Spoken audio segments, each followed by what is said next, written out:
ต่อไปเป็นบทเพลงที่สอง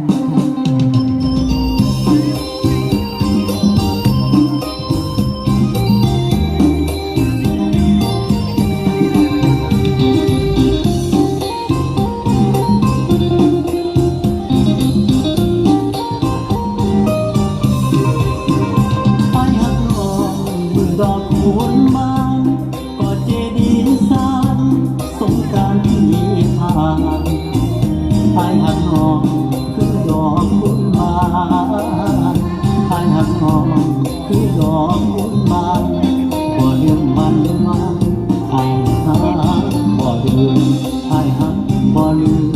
ไอ้หักบ่ลืม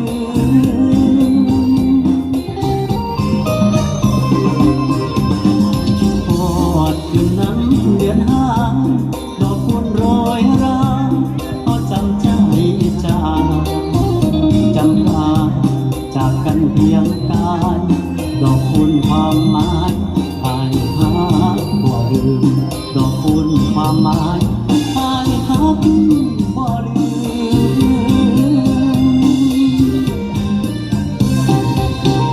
แค่ดอกคูณที่นั้นสองเฮา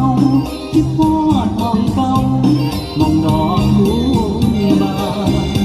ดอกคูณเหลืองอารามงามตาดอกคูณเหลืองอารามงามตาคือจำเตือนว่าหมดเวลาเขาคือจำเตือนว่าหมดเวลาเขา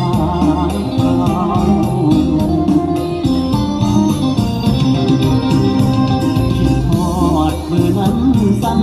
ญาดอกคูณบานมาพอกันเดือนหน้าเฝ้านับมือนับวันเวลาเฝ้านับมือนับวันเวลาอ้ายคอยสัญญามือดอกคูณบานอ้ายคอยสัญญามือดอกคูณบาน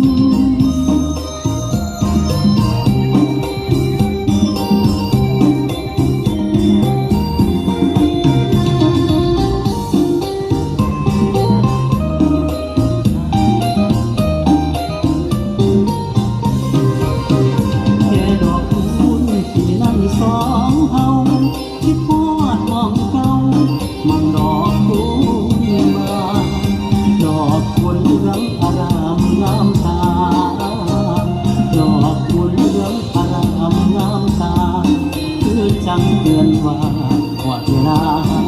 เขาคือจังเตือนว่าหมดเวลาเขา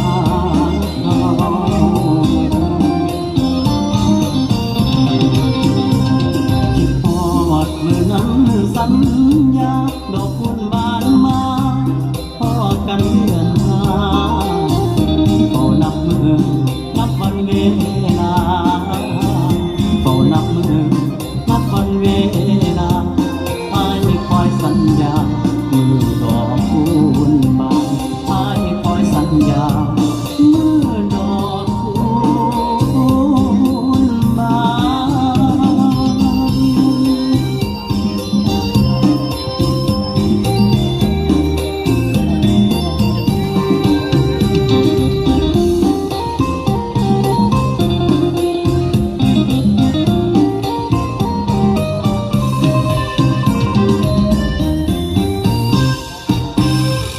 ผ่านไปอีกบทเพลงที่